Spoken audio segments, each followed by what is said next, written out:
35강 함께 말씀을 연구합니다. 지난 시간 우리는 예수님께서 이 혼인잔치의 이야기를 통해서 어떤 의미를, 어떤 교훈을 우리에게 주셨는지를 함께 보았습니다. 물로 포도즙을 만들었어요. 사람들이 더 좋은 포도즙을 나중에 먹음으로 신랑을 칭찬하는 일이 있었습니다. 다른 사람들은 이 이야기의 내막을 모르지만 물떠온 하인들은 알더라. 증인이 되었죠. 그래서 우리는 예수님께서 이 혼인잔치의 비유를 통해 나타내 주신 여러 상징과 의미를 배웠습니다. 물은 예수님의 죽음을 나타내는 침례를 말하고 있다. 포도즙은 예수님의 피를 상징하고 있다. 물로 포도즙을 만든다는 것은 죽음으로 생명을 만드는 일을 하신 예수님의 능력을 우리가 배웠습니다. 항아리를 채운 물이 사람들에게 포도즙으로 전달됐다. 죽음이 생명으로 사람들에게 전달된 것은 인간의 노력이라고 우리가 배웠습니다. 우리가 해야 할 일이 있다면 우리가 그 일을 행함으로 하나님의 능력의 증인이 될 수 있는 것이죠. 인간이 하나님의 말씀을 따라 봉사하는 그 일은 거기에 하나님의 능력이 더해질 때 비로소 놀라운 역사를 이루게 되는데 그 일을 한 사람은 증인이 되는 것입니다. 그것을 경험했으니까요. 그래서 예수 그리스도의 말씀의 능력, 세상을 창조하신 그 창조의 능력이 무에서 유를 만들어낸 것처럼 우리의 삶에 망가진 것은 새롭게 고쳐주시고 없는 것을 새롭게 있게 하시며 부족한 것은 풍성하게 채워주신다. 또 혼인관계는 구원받은 우리와 하나님과의 관계를 설명하고 있고 혼인잔치는 구원받은 자들을 위하여 하늘에서 베푸는 잔치라 했습니다. 오늘 우리는 이제 예수님께서 이 혼인잔치의 이야기를 통해서 우리에게 주시는 몇 가지 교훈을 더 살펴보도록 하겠습니다. 예수님께서 이 혼인잔치의 비유를 통해서 사람들에게 가르쳐 주시는 교훈, 그리고 그 이후에 가르치시는 여러 내용을 보면 당시 종교 지도자들과 예수님께서 하신 봉사는 차이가 있었습니다. 같질 않았어요. 당시 종교 지도자들, 소위 제사장들이나 바리새인들 또는 장로들이라고 하는 사람들은 어디에 관심을 가지고 봉사를 했냐 하면 첫 번째는 겉으로 보이는 전통 그리고 형식주의에 집착해 있었습니다. 그러니까 속은 몰라요. 보이지 않으니까 겉으로 보이는 일에 또는 지금까지 내려온 전통의 형식에 집착해 있었다는 것입니다. 그 다음에 부정하게 되는 것을 두려워했습니다. 이 부정하게 된다는 말은 성경에 이 깨끗함과 더러움의 사상이 있습니다. 죽은 사람의 사체를 만지면 더럽다. 문둥병자와 접촉하면 더럽다. 이런 더러움과 깨끗함의 사상이 있었는데 이 부정하게 되는, 더럽게 되는 이 일을 굉장히 두렵게 생각했습니다. 그래서 부정한 것과 접촉을 피하기 위해서 이방인들도 부정한 대상이거든요. 그러니까 이방인들도 접촉을 피하죠. 그리고 그 외의 사람들, 자신의 동족이라 할지라도 사람들을 가까이 하지 않았습니다. 왜냐하면 자신의 깨끗함이 그 사람의 더러움과 접촉이 되면 자신의 깨끗함이 더럽게 되기 때문이죠. 그 사상이 있었기 때문에 사람과의 접촉을 많이 갖질 않았습니다. 그래서 사람들의 유익을 준다든지 또 그들의 마음을 얻고자 하는 일들, 이런 것은 아예 생각조차 하질 않았습니다.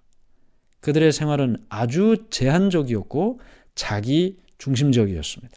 이것이 그 당시 종교 지도자들의 봉사의 특징이었습니다. 그런데 이들과 예수님의 봉사가 달랐다고 그랬죠?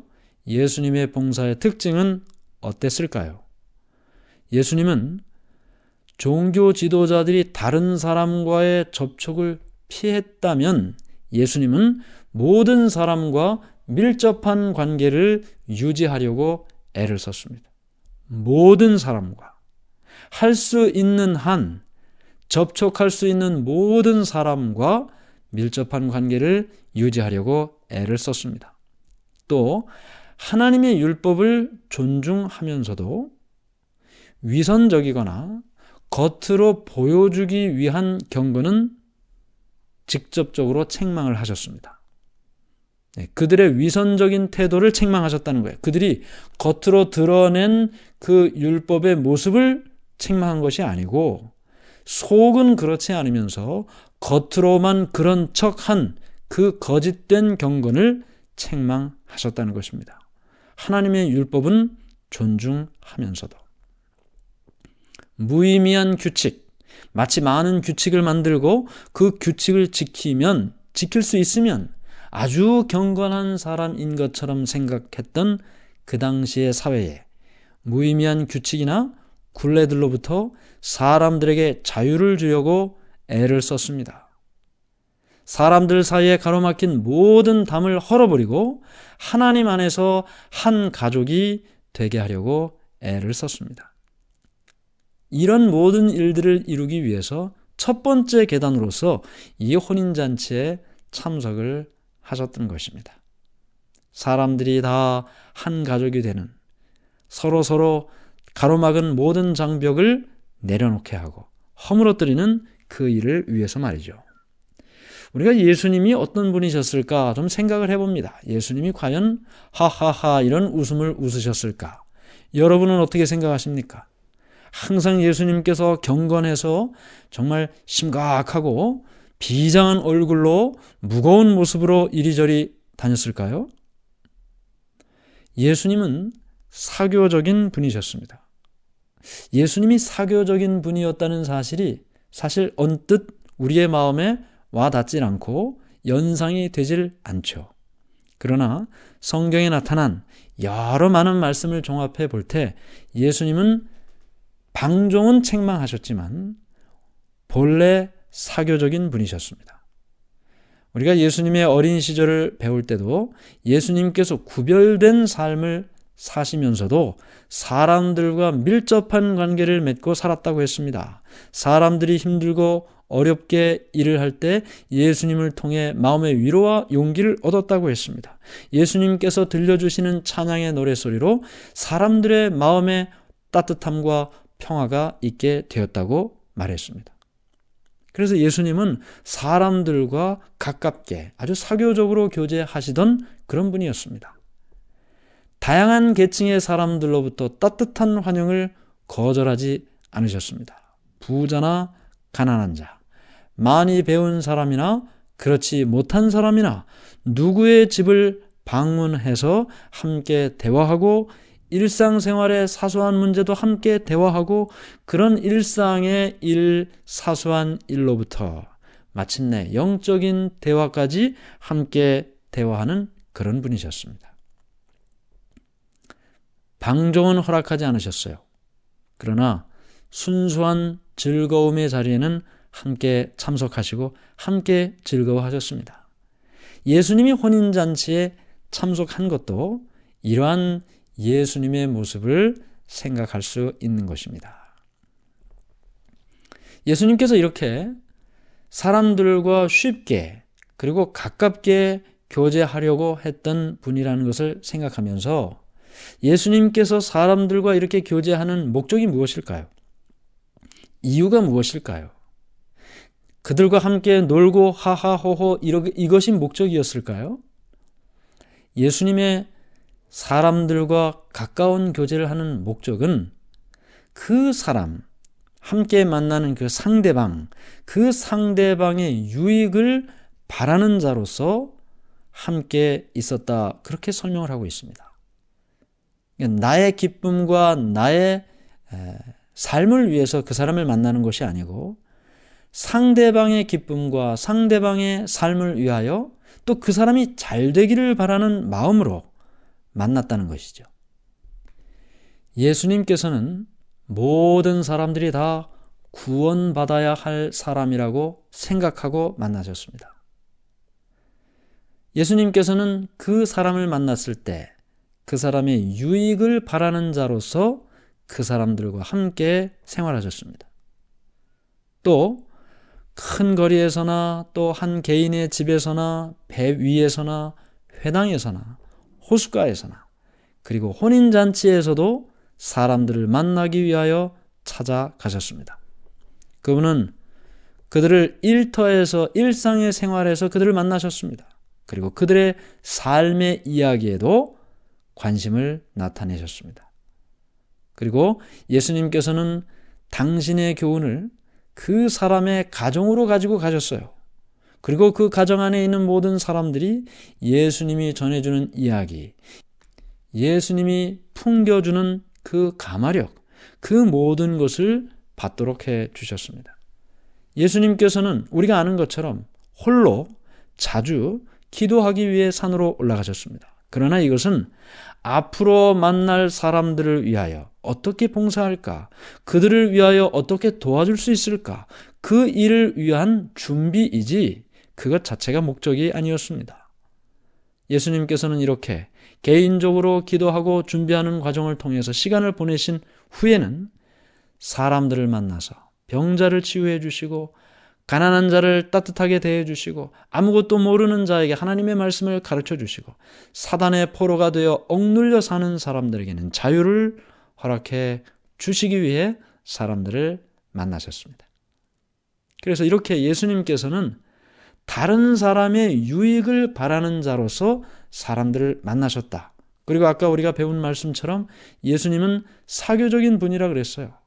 가깝게 만나 그들에게 잘 되기를 바라는 마음으로 어떻게 하면 그들을 도울 수 있을까라는 마음으로 그들을 만나셨습니다. 이런 모든 일은 예수님의 삶으로만 끝난 것이 아니고 예수님께서 제자들을 훈련시키는 일을 통해서도 나타납니다. 예수님께서 제자들을 훈련시킨 방법이 무엇일까요? 그 방법은 개인적인 접촉과 교제입니다.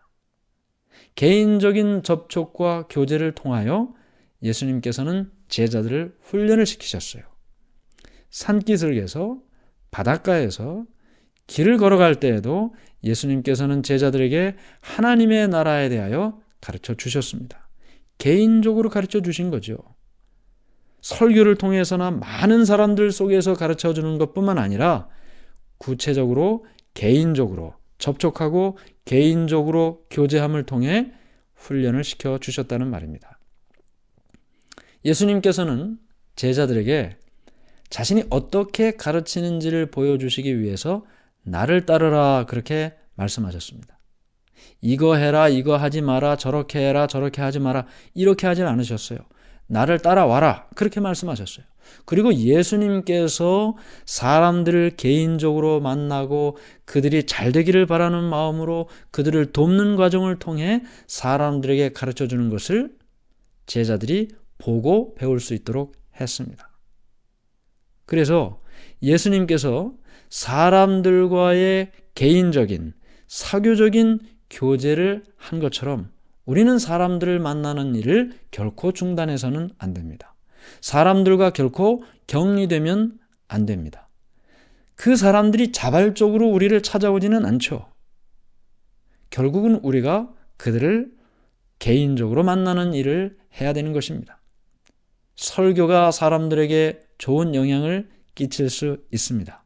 그러나 예수님께서는 설교보다 훨씬 더 많이 개인적으로 사람을 만나고 교제하고 접촉했다.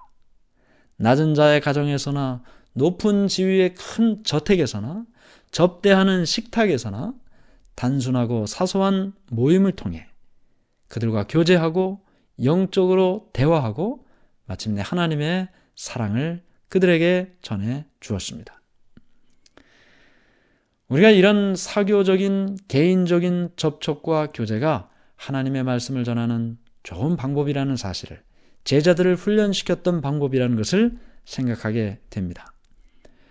그러나 또한 반대로 잘못된 교제는 우리를 해롭게 만들겠죠. 세상의 즐거움 때문에 사람들과 어울리는 것은 결코 바람직한 일이 아닙니다. 이런 관계는 결국은 해로운 결과를 가져오게 되겠죠. 말과 행동 또는 침묵, 그 어떤 것을 통해서도 죄를 인정해서는 안 되는 것입니다. 그것 자체로 그들을 위하여 우리가 영적으로 도와줄 수 있는 능력은 사라지게 되니까요. 우리가 말로 거기에 동조하지 않아도, 행동으로 그 죄에 동조하지 않아도 침묵한다는 것 자체가 묵인하고 방조하는 일이 되는 것이죠. 그러므로 우리는 말이나 행동이나 심지어는 침묵이라 할지라도 죄를 인정해서는 안 되는 것입니다. 어느 곳을 가든지 누구를 만나든지 말과 행동을 통해 예수 그리스도를 보여주는 일을 해야 되는 것이죠. 우리가 세상의 즐거움 때문에 사람들과 함께 어울리는 것이 바람직하지 않다. 그러면 내가 세상에 있는 사람들과 절대로 만나지도 말아야 되겠네. 그 말을 하는 것이 아니죠. 나의 신앙을 지키기 위해 세상의 사람을 만나는 일을 하지 않고 담을 쌓고 그렇게 산다면 이스라엘 백성들이 산 것과 똑같습니다. 다른 사람을 도울 수 있는 기회나 예수님을 전할 기회는 없어지는 것이기 때문이죠. 그러므로 잘못된 교제 아니고 방종도 아니고 건전한 교제, 사람들과의 친밀한 교제를 통해서 세상과 접촉하고 예수님을 알지 못하는 사람에게 생명의 빛을 비춰 주어야만 되는 것입니다. 여러분과 저는 모두 예수님의 증인입니다. 우리는 예수님을 먼저 만났고 예수님께서 우리의 삶을 통해 역사하시는 일을 경험했기 때문입니다. 하나님의 은혜로 아름답게 단장된 사람들과 사교하고 교제하는 능력은 사람을 예수님께로 인도하는데 큰 힘이 됩니다. 나는 그런 능력이 없습니다.